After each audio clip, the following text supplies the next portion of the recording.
The 26th of February is marking 1 year in the role for Australia's National Cyber Security Coordinator, Michelle McGuinness, and she's returning to Future Secure, joining us today to take an in-depth look at what is next for Australia's cyber defences. So from tackling major cyber incidents and driving policy reform, the past year has been really big and busy for you and your team. And today we're going to talk about some of the biggest challenges that you faced in that role in 2024 and what are the next steps for Australia's cyber resilience in 2025. So the Cybersecurity Act is now law, ransomware reporting requirements have been strengthened, but there are still critical gaps, and we're going to dive into some of those cyber maturity shortfalls in this conversation and how the government is working to enhance national cyber resilience and expand cyber exercises and strengthen international cooperation. So listeners, now we can take a breath. Let's dive in.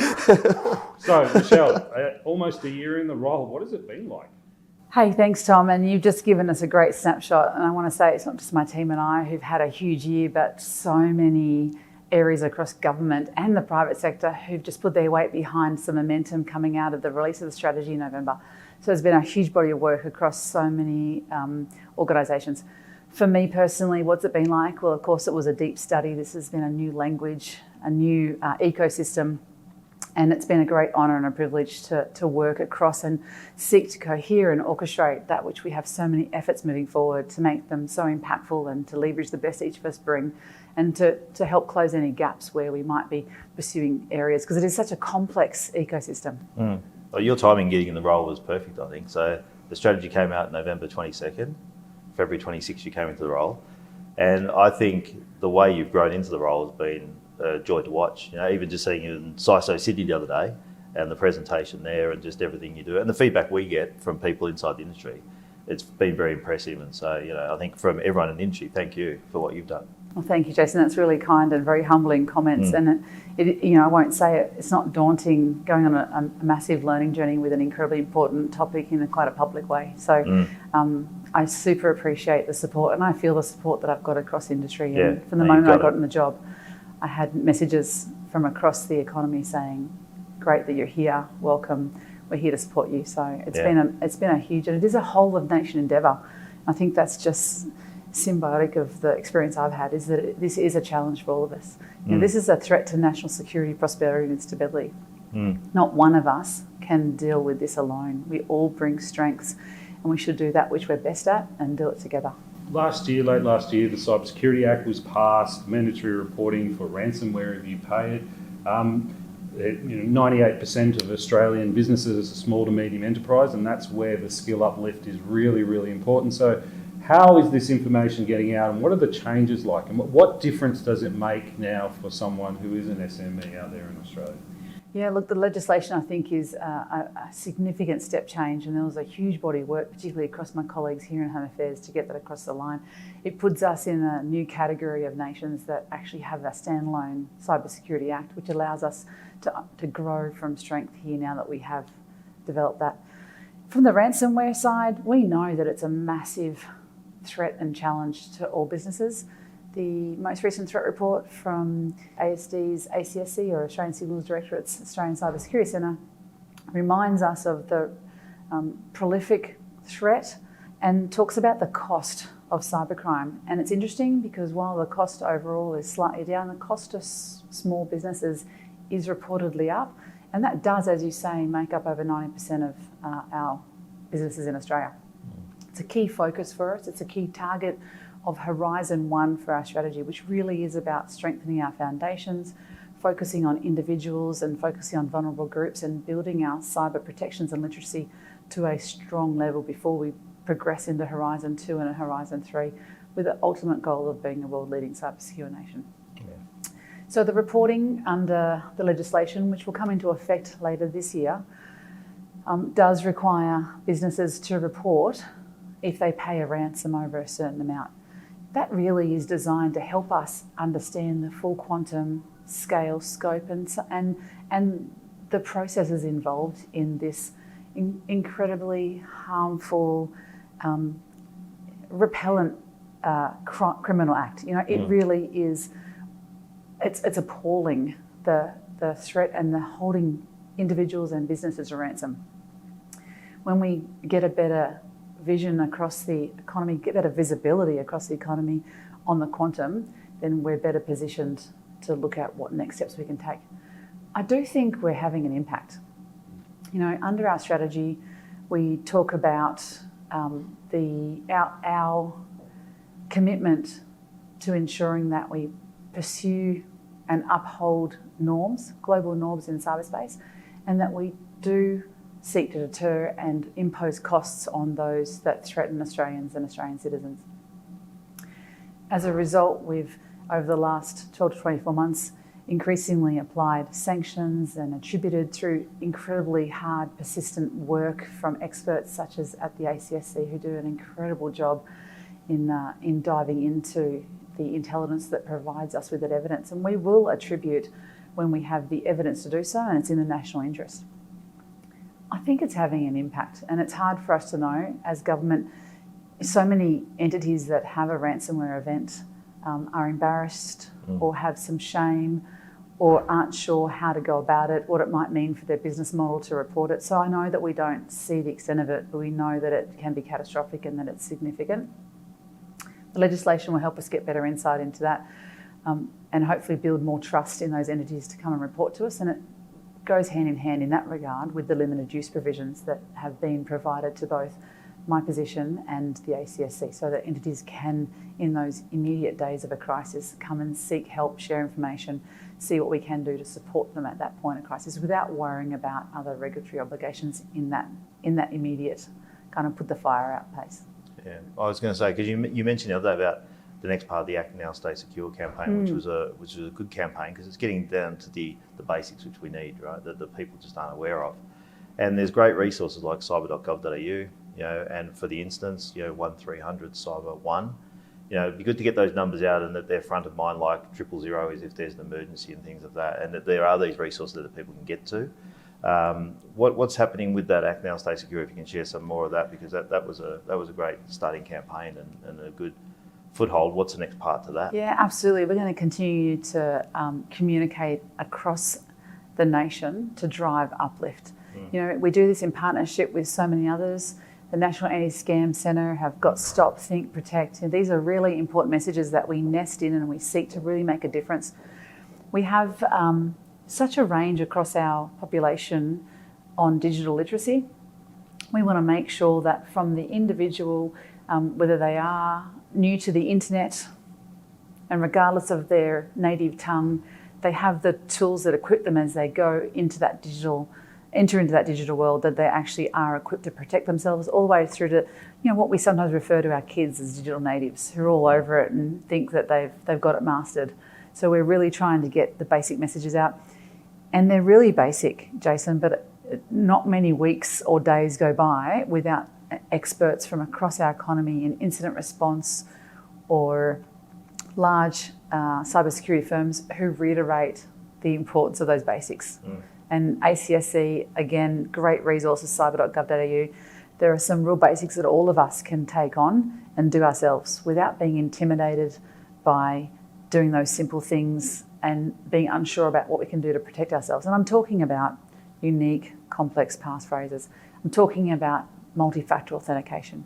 If you're an individual, accept it every time. If you're a business, have it as an option for your customers.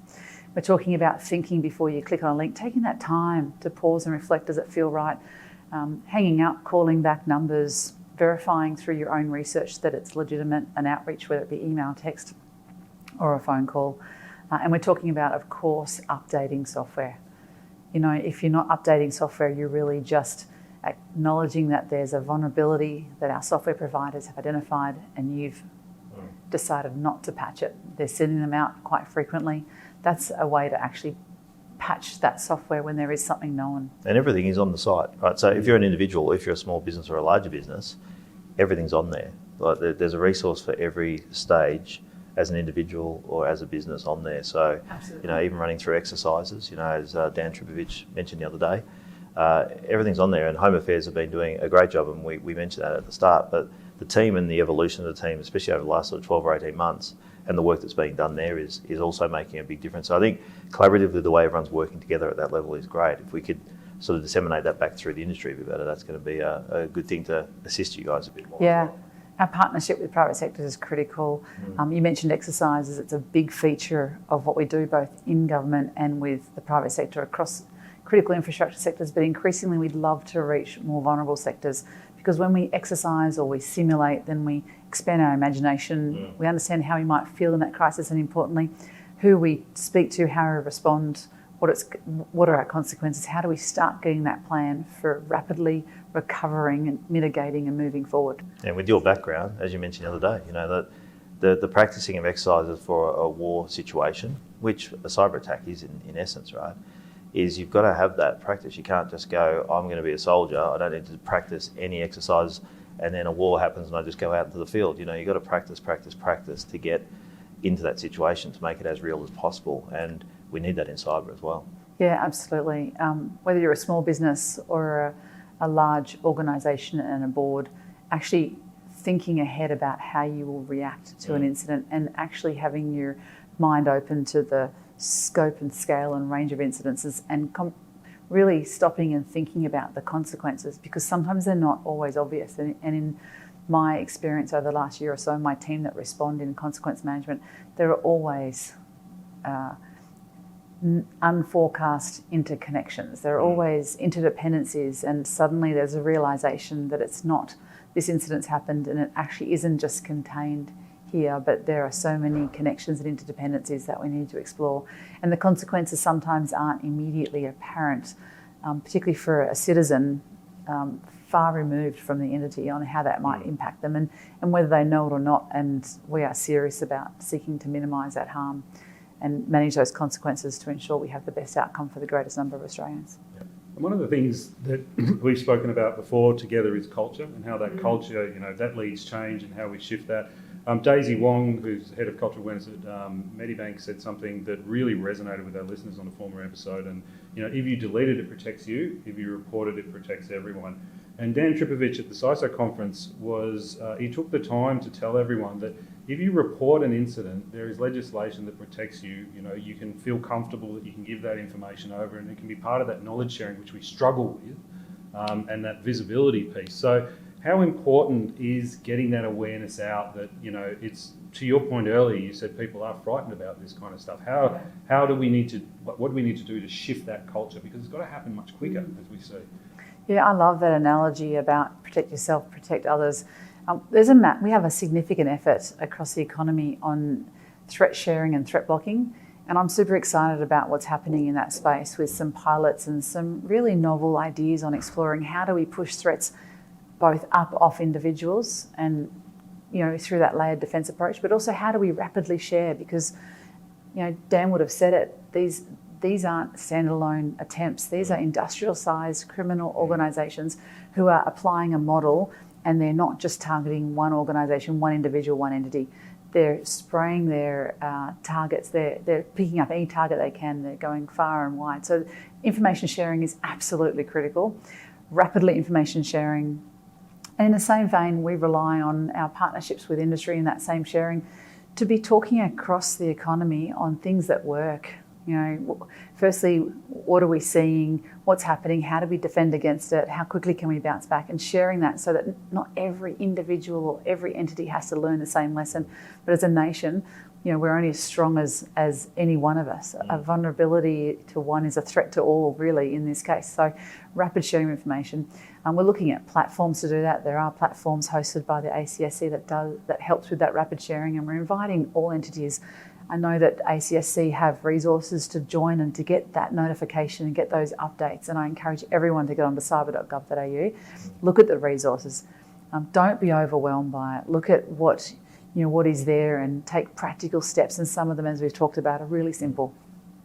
And artificial intelligence is being used to kind of supersize these scams. I mean, the scammers you were talking about, we know that we're out here at Home Affairs in Canberra. They've got buildings like this. They're full of essentially what look like office workers. And Tom's brain's powered by AI as well. Yeah, well, we put one of the chips in the Neuralinks in there, so yeah.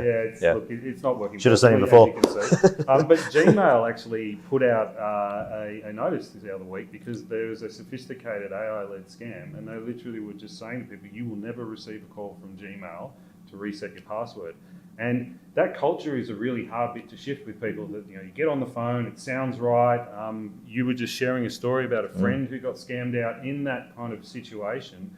What are some of the things that individuals and businesses can be more cognizant of with AI being used, because it's just not visible to people out there? Yeah, look, I think to your exact point, we have to get the message out.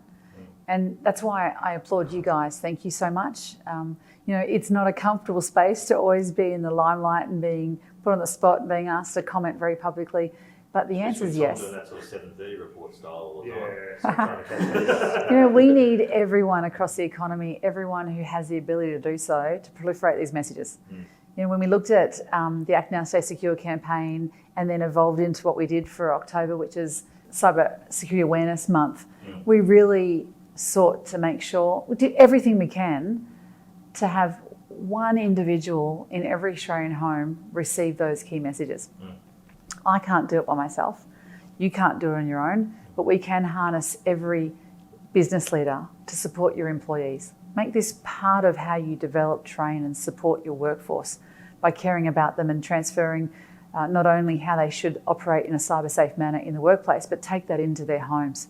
We have to get out to the schools, into universities, across the whole sector. There has to be a way that we can send this message that doesn't come across as intimidating.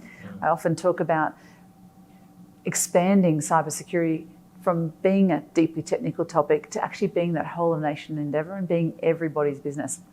We need to make it innate. The advice about that we have corporates giving to their customers, we won't reach you for a password. We'll never ask you for that PIN. That is absolutely building that they're the foundations of this culture where we're convincing people to, sadly, be a little bit suspicious, to pause and think, and to verify on their own through independent research when you are contacted by people.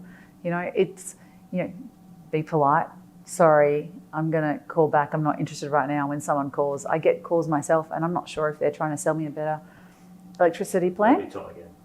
Tom, or whether it's not. But there's no harm in saying I'm going to call my provider separately. Yeah, and I think that's on that point. When we've spoken about this before, is that stranger danger, the slip, slop, slap stuff, all that. We just haven't quite cracked that nut for cybersecurity, no matter how we look at it. But it does need to be embedded in a similar way. The way the road safety campaigns, or a stranger danger campaign, or a slip, slop, slap campaign move the needle on stuff. We need to find that same way. So anyone watching, come and hit us up with that, because that's something that I think we all still struggle with. And it is the hardest one to go, what is that messaging? Because whether it be passphrases, password managers, multi-factor authentication updates when available, even just the first two alone, even without the updates, is a 71% uplift in protection. That was an IBM report, from a couple of years ago now. But even just with a strong and unique password is what they used, and multi-factor authentication, that decreases your risk by 71% of actually being caught in a phishing attack, say. So we just need those basics, right? Yeah, we need to cut through with simple messages and simple instructions so that every Australian can really feel empowered to take this part of their, whether it be their identity, their online presence, take the security of it into their own hands. I think workplace safety is a great example of how it started in the home. So people were brought their awareness in that environment. That was the messaging. And then what they did was they took that into their workplaces. So, to your point, to have that culture change, and then for someone to walk into their workplace and go, well, hold on, I've 2FA'd this. Why haven't I gone through this process here? What's going on at work? And that kind of uplift from underneath, as well as the messaging coming down from on top, is really, really key to this. Just to jump off into partnerships, Part 4 of the Cybersecurity Act, we've talked a lot about those kind of that ability to connect with people, and it's something at Murphy Group that we're really passionate about from our time at Cyber. We're trying to do what we can, but you guys, partnerships are a key focus. So if people are looking to reach out and partner with you, what kind of things are you doing with them, and what kind of work do you want to kind of cover? Yeah, well, first of all, it really is about sharing that message, ensuring that they're equipped in their context, whether they're a small business, big business, and that they are positioned to support their customers and their staff. And I think that's a major step forward and a platform on which we can build on. We are working extensively across the economy, seeking to reach all sectors to to bring in those that have the ability to identify and or block threats and bringing them into our National Cyber Intelligence Partnership to ensure that we can leverage those that should across the economy. And we've seen some fantastic results, and at the moment they're pilots and they're in niche areas. We're seeking to automate that, but in the end, this is to the benefit of the Australian citizen. These are things that we're doing across the economy in partnership, government and private sector, looking to where we can lift that threat off individuals. So it's really exciting and encouraging work. We have the Executive Cyber Council, where we again seek to engage across some of our biggest business leaders to ensure that we're harnessing what they bring in this fight and ensuring that we're tackling the problems, and that ECC is broken into some working groups that tackles some of the biggest problems coming out that we're addressing in our strategy. And that's completely driven, whilst it's convened and coordinated with government, this is private sector leaning forward and saying, what can we do? Given our status across the economy, what is it that we can bring to this challenge? So it's incredibly inspiring. Workforce. So it's almost become a conversation that is almost muting itself out of its value because the numbers always seem too far. There isn't a direct path in there. Kylie Watson, who from DXC Technologies, had this great chat with Jason a few episodes ago.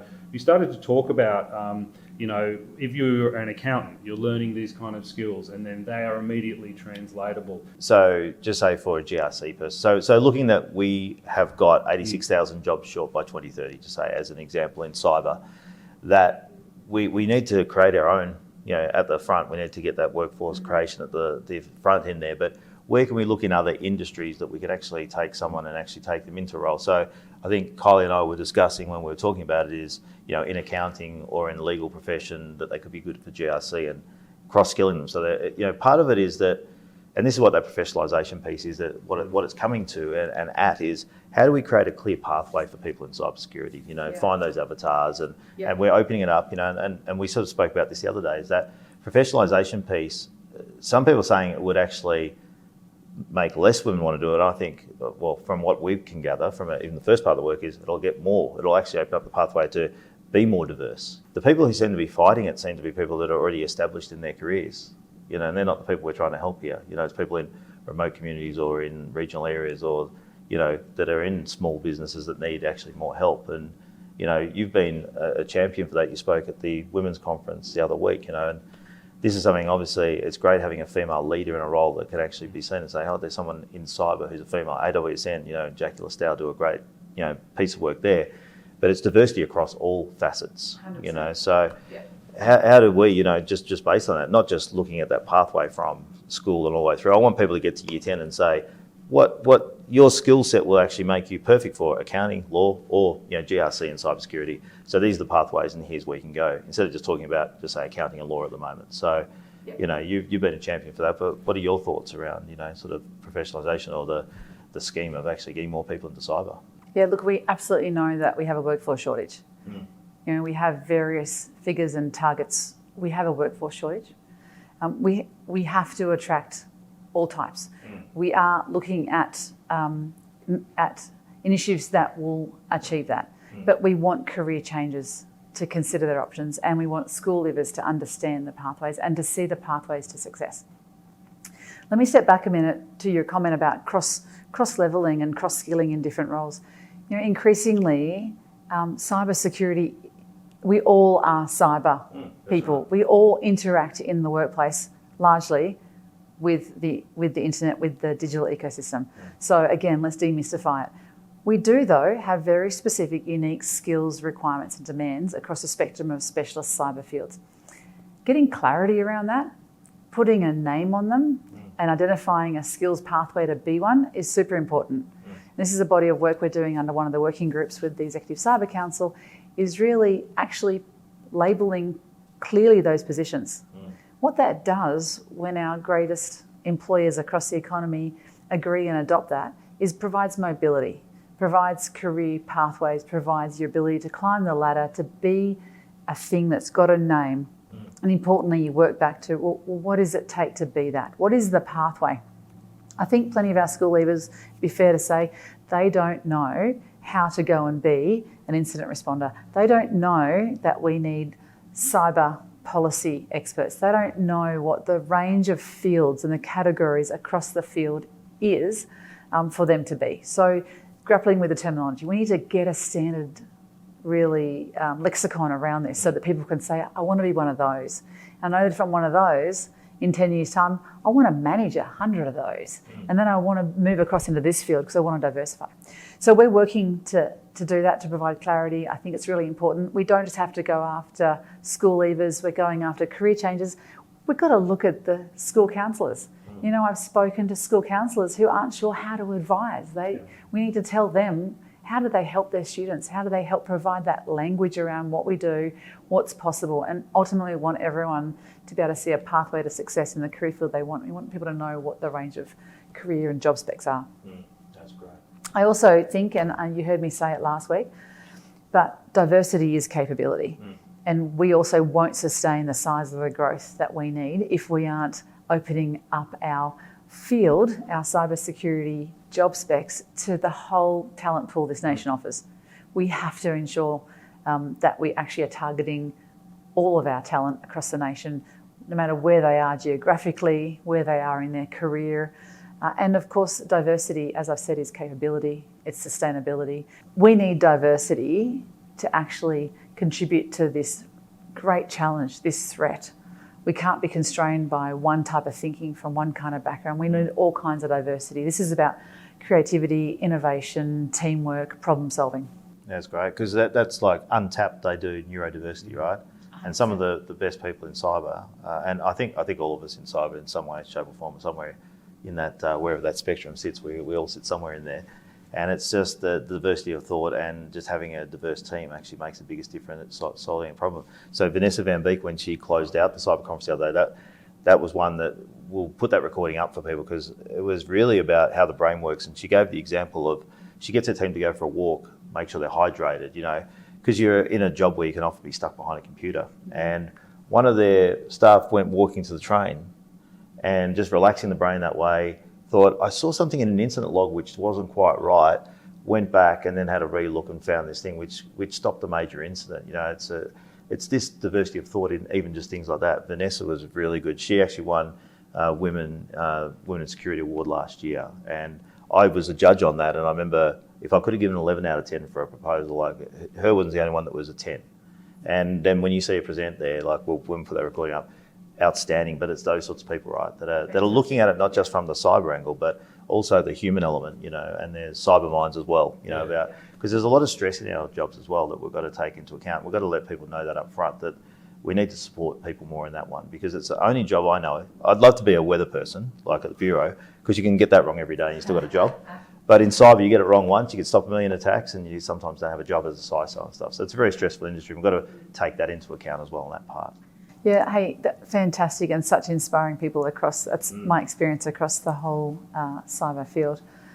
You know, your point about taking a break, I think it speaks volumes really, and comes back to that human behaviour. And throughout my career, I've seen similar things happen. And when you free up the minds of your team or even senior leaders to not be distracted by the everyday, the brain is an incredible, powerful thing, and you start to think, actually, let me step back and pick up those things.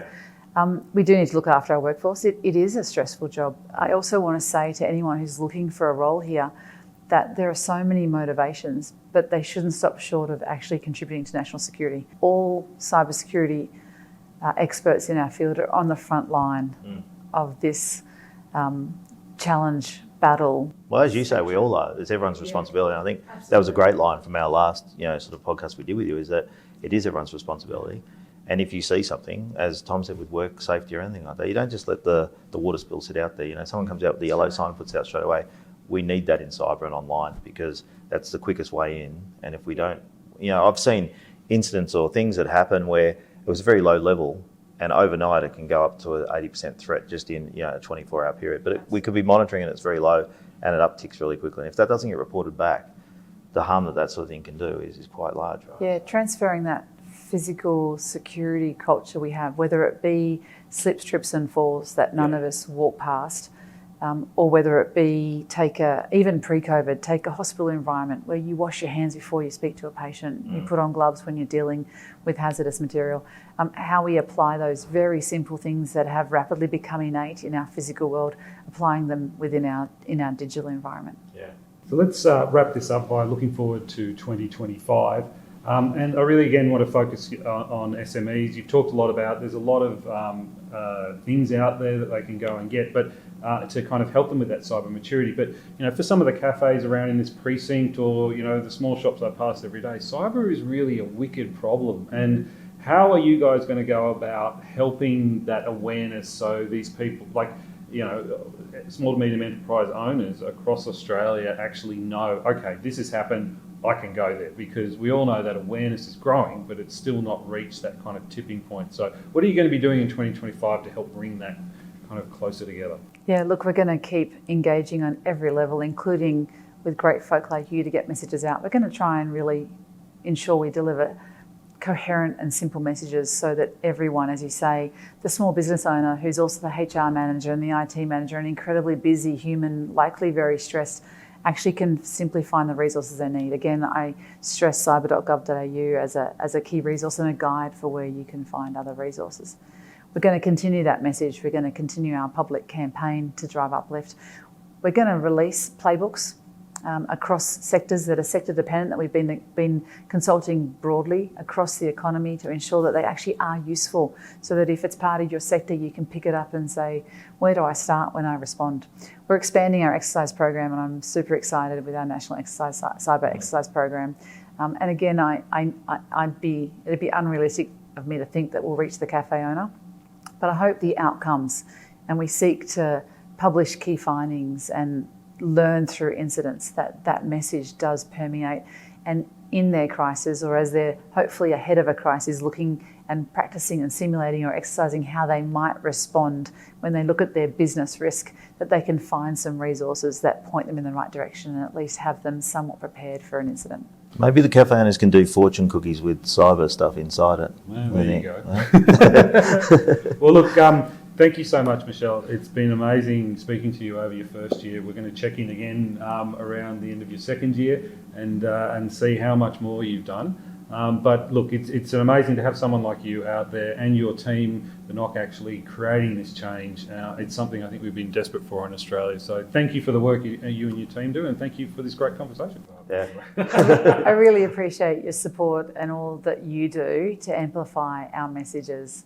It's such an important role. So Thank you so much. Thank you. Thank you.